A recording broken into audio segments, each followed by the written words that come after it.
Peredaran narkotika jenis ganja di kota Wasior, Kabupaten Teluk Pondama, kian mengkhawatirkan. Hal itu dibuktikan dengan penangkapan dua remaja yang menjadi tersangka pengedar ganja oleh Satres Narkoba Polres Teluk Pondama. Guna memberikan rasa aman dan mengembangkan sikap toleransi, serta mewujudkan makna falsafah satu tungku tiga batu, pemuda gereja dan tim gabungan PAM Tifa melakukan pengamanan ibadah di bulan Ramadan.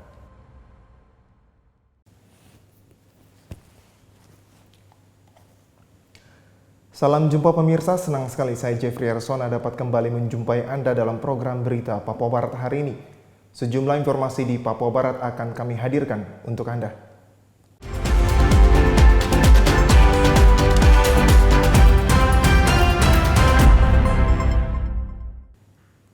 Inilah berita selengkapnya.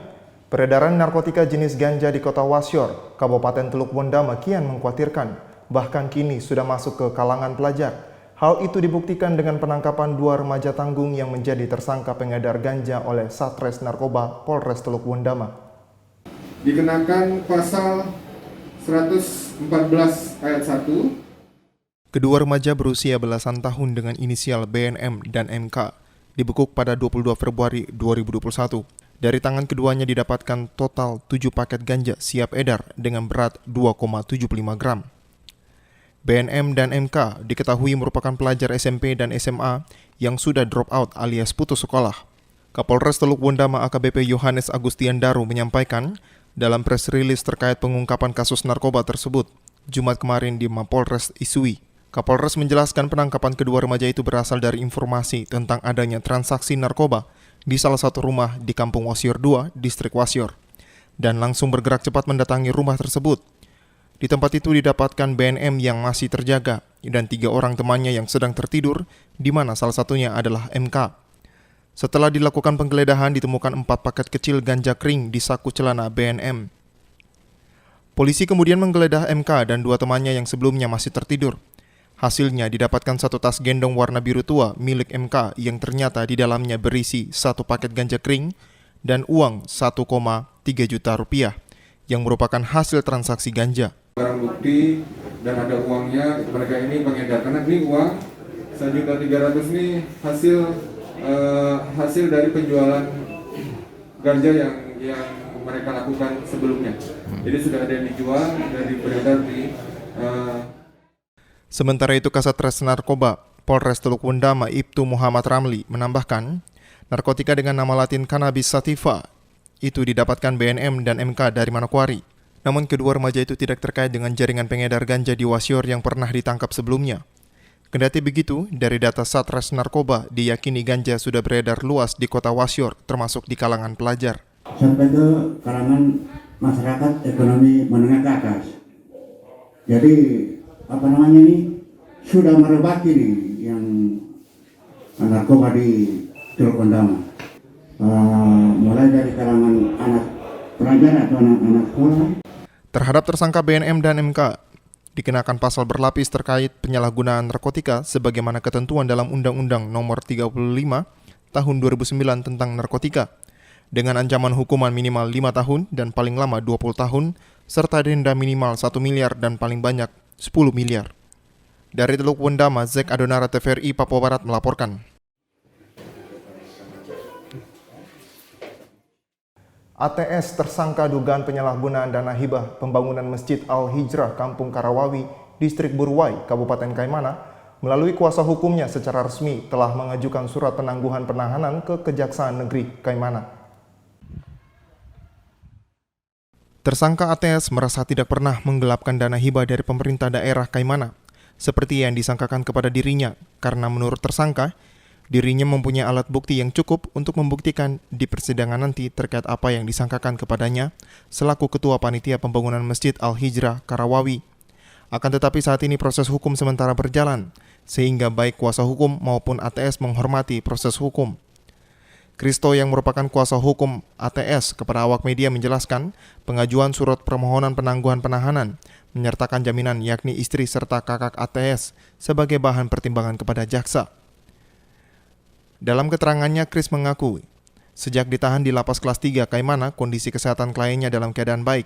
meski secara psikologis sedikit terganggu karena penahanan kliennya bertepatan pada bulan puasa Ramadan. Jaminan itu berupa orang dan barang. Orang dan barang? Ya, orang dan barang itu. Jadi saya ambil istri dari TSK dengan kakak dari TSK. Barang itu berupa uang yang sudah saya serahkan nanti saya akan serahkan ke kejaksaan. Tapi kalau surat jaminan orang sudah saya masukkan. Ya, TSK kesehatannya baik, tetapi secara psikis ya nggak pasti terpukul dengan status tersangka seperti itu.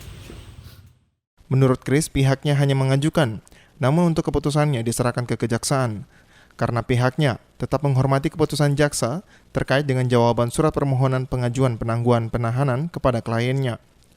Dari Kaimana, Arfad Jenpot, TVRI Papua Barat melaporkan.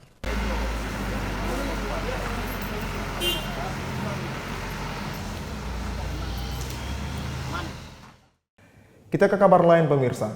Ratusan calon siswa Bintara Seleksi Penerimaan Anggota Polri Jalur Otonomi Khusus atau OTSUS asal Kaimana akan diberangkatkan mengikuti seleksi lanjutan di Manokwari pada tanggal 21 April 2021 mendatang.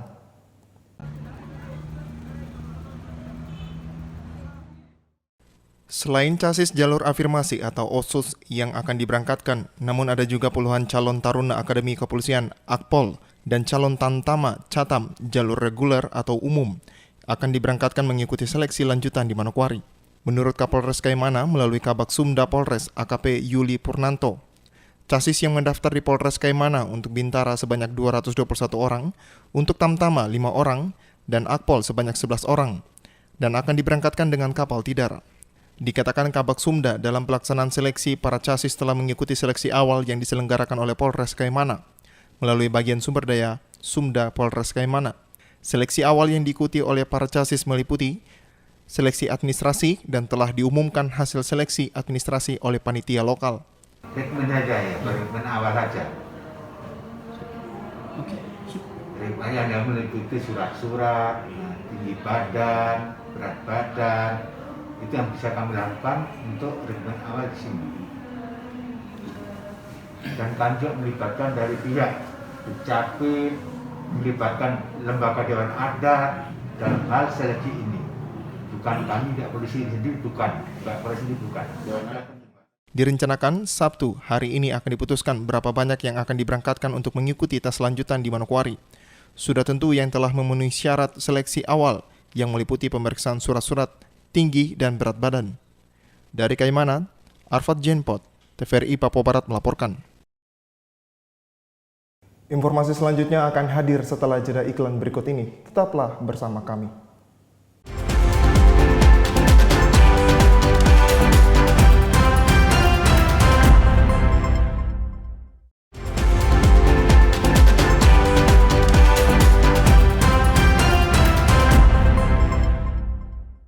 Terima kasih Anda masih bersama kami. Pemuda gereja dan tim gabungan PAMTIFA melakukan pengamanan ibadah di bulan Ramadan hingga sholat Idul Fitri 1442 Hijriah. Hal ini dilakukan untuk memberikan rasa aman dan mengembangkan sikap toleransi, serta mewujudkan makna falsafah Kabupaten Fakfak, satu tungku tiga batu. Pernyataan tersebut disampaikan Immanuel Hindom kepada TVRI saat memantau jalannya sholat tarawih di bulan Ramadan. Immanuel Hindom, Ketua Pemuda Gereja Betel, mengatakan, pemuda gereja gabungan akan ikut PAM sholat tarawih hingga sholat Idul Fitri 1442 Hijriah. Baik, perkenalkan, nama saya Immanuel Hindom. Saya sebagai Ketua Pemuda PPGPI Betel Fakfak. Di sini saya bersama rekan-rekan pemuda telah dan sedang melakukan kegiatan pengamanan. Kegiatan ini kami lakukan setiap malam di bulan suci Ramadan seperti itu. Jadi ini sekarang sudah memasuki hari yang kelima dan akan kami lanjutkan lagi hingga sholat Id tentunya pada saat menjelang Idul Fitri. Sementara itu, Yosep Kabes, Koordinator PAM dari Dinas Perhubungan Kabupaten Fakfak, menjelaskan kegiatan penanganan pengamanan fasilitas keagamaan saat Ramadan, khususnya sholat tarawih, merupakan kerja dari tim gabungan dari Satuan Dinas Perhubungan, Satuan Polantas Polres Fakfak, di backup Pemuda Gereja dan Gerakan Pemuda Kei di Kabupaten Fakfak. Baik, terima kasih ya. Selamat malam. Assalamualaikum warahmatullahi wabarakatuh. Shalom. kami terpadu ya di lapangan dalam rangka tarawih untuk menjaga Kantim Lantas, menjaga keamanan saudara-saudara kita umat muslim yang melaksanakan tarawih. Jadi ini terpadu dari Dinas Perhubungan, Polisi Lalu Lintas, kemudian dari pemuda-pemudi gereja, baik dari GPI, dari Katolik, dari GKI, semuanya kami terlibat dalam pengamanan ini dan pengaturan Kantim Lantas. Pengamanan gabungan dikoordinir langsung oleh Kapolres Fakfak dalam program PAMTIFA, pengamanan fasilitas keagamaan di Kabupaten Fakfak, dan juga operasi keselamatan Mansinam 2021 khusus oleh Polres Fakfak. Tujuan dari operasi keselamatan Mansinam 2021 sendiri merupakan operasi cipta kondisi Kamsel Tipcar Lantas menjelang Idul Fitri 1442 Hijriah. Di tengah mewabahnya pandemi COVID-19, dengan mengutamakan cara bertindak persuasif, humanis terhadap pelaku pelanggar lalu lintas dan protokol kesehatan. Sesuai pantauan TVRI, di saat Ramadan memasuki hari kelima, situasi Kamtibmas di kota Fakfak aman terkendali tanpa ada kejadian luar biasa. Dari Kabupaten Fakfak, Frans Tamaela, TVRI Papua Barat melaporkan.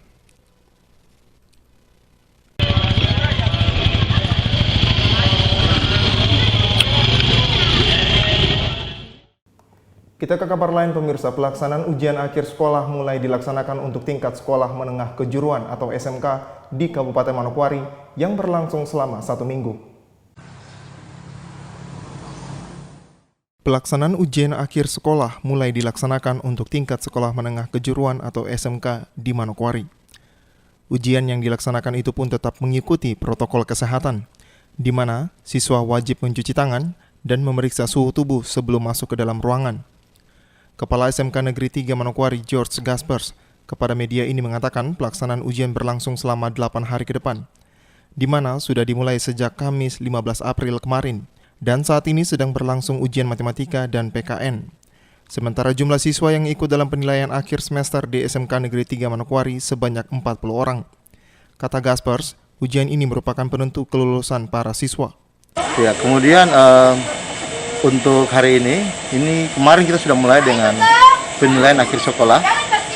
Penilaian akhir sekolah ini sendiri berlangsung selama 8 hari. Jadi mulai hari ini, kemarin tanggal 15 April sampai nanti dengan 22 April. Hari ini kita sudah melaksanakan ujian dengan jadwal yang tersedia. Hari ini kita mulai lagi dengan PPKN dan matematika. Jumlah siswa yang ikut dalam penilaian akhir semester kali ini ada 40 siswa. Sementara itu, untuk kelas 10 dan kelas 11 juga disiapkan modul belajar bagi mereka dan kemudian disiapkan juga tatap muka untuk mengikuti praktek jurusan. Gaspers menambahkan, untuk semester ini mereka sudah tidak lagi melakukan pembelajaran secara online karena evaluasi pada semester kemarin banyak kendala yang dihadapi oleh mereka, sehingga yang dilaksanakan saat ini hanyalah menggunakan sistem modul. Kita karena jumlah siswa sedikit, cuma 160 siswa, jadi 40 ujian, tapi juga kelas 1 dan kelas 2 ya, 10 dan 11, kita bagi per jadwal juga untuk mereka ada kegiatan di sekolah, yaitu menyetor modul-modul, ya, modul belajar, kemudian mereka juga ada yang tatap muka, yang praktek beberapa jurusan. Untuk semester ini kita sudah tidak melaksanakan pelaksanaan pembelajaran secara online lagi, karena memang evaluasi semester kemarin itu banyak sekali kendala ya. Kita sudah keluarkan biaya cukup banyak tapi dia tidak terlalu efektif. Ya. Jadi ini kita rubah strategi lagi ya, menggunakan sistem modul saja. Gitu. Dan ini ya puji Tuhan semua bisa berjalan lebih baik daripada. Sedangkan di SMK Negeri 2 Manokwari pelaksanaan ujian akhir sekolah diikuti 291 siswa yang tersebar di 11 program keahlian. Kepala SMK 2 Manokwari, Regina Wutoy, menyebutkan dalam pelaksanaannya, ujian tersebut menggunakan 2 sistem, yaitu daring dan luring. Dalam pelaksanaan ujian, kami menggunakan 2 sistem, yaitu daring dan luring. Luring sendiri itu sudah dilaksanakan dari tanggal 31 Maret hingga 14 April dalam bentuk kegiatan ujian praktek. Jimmy Tabisu, TVRI Papua Barat, melaporkan.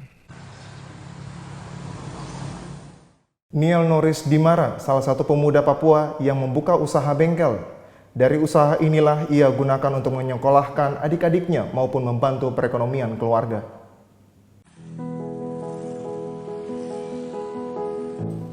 Kisah inspirasi ini datang dari pemuda asli Papua, kelahiran kota Karangpanas, Biak 24 November tahun 1987. Ia bernama Niel Norris Dimara. Pria berusia 30 tahun itu mengaku tidak bermimpi yang muluk-muluk untuk menjadi seorang aparatur sipil negara atau ASN, seperti yang dicita-citakan oleh banyak orang. Sebaliknya, pemuda murah senyum ini ingin menjadi seorang wirausahawan dengan membuka bengkel motor sendiri. Cita-cita dan keinginannya itu pun terwujud setelah ia berhasil membuka sebuah bengkel motor di Jalan Tugu Amban, Manokwari. Meski bengkel ini terbilang baru dan berukuran kecil, namun pelanggan yang datang pun cukup banyak. Di bengkel inilah Om Niel, begitu sapaan akrabnya, menghabiskan waktu kesehariannya untuk bekerja sebagai montir. Dengan tangan terampil dan cekatan, ia terlihat gesit dalam mengurus dan memperbaiki setiap motor yang mengalami kerusakan. Tak hanya itu, ia juga menerima jasa tambal ban. Tentunya, kisah pemuda asli Papua ini sangat menginspirasi, karena ia berjuang dan bekerja keras untuk membantu biaya kuliah kedua adiknya. Bahkan sebagian penghasilan yang didapatkannya juga disisipkan untuk dikirim ke orang tuanya.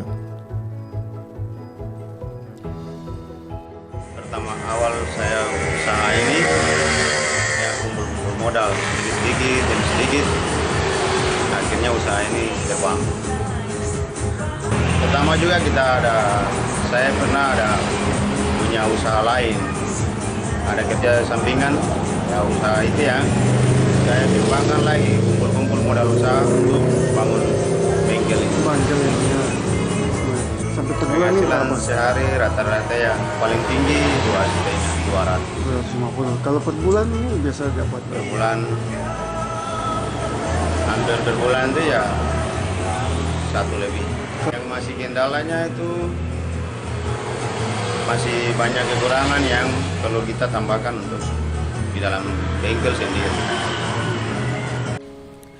Pria ini pun berharap ke depan pemerintah daerah, baik Kabupaten Manokwari maupun Provinsi Papua Barat, dapat melihat sisi baik dari masyarakat asli Papua, terutama yang memiliki usaha sendiri, untuk menjadi perhatian khusus melalui upaya pemberdayaan. Harapan saya mungkin pemerintah boleh melihat sisi baik dari kita putra daerah yang mau berusaha untuk maju lebih ke depan lagi. Sepertinya yang mau membangun usaha sendiri, ya pemerintah buka jalan untuk mereka. Biar jangan ada tindakan yang kriminal apa-apa dan segala macam. Jangan ada kekacauan yang ada di kota Injil ini. Mungkin pemerintah boleh membantu kita asli putra daerah. Tak hanya itu, Niel juga berharap wirausahawan lain dapat menjadi contoh bagi anak-anak Papua, agar mereka bisa menekuni bidang otomotif dan bisa bersaing dengan masyarakat non-Papua secara sehat dengan membuka bengkel mobil dan motor yang lebih bagus. Jimmy Tabisu, TVRI Papua Barat, melaporkan.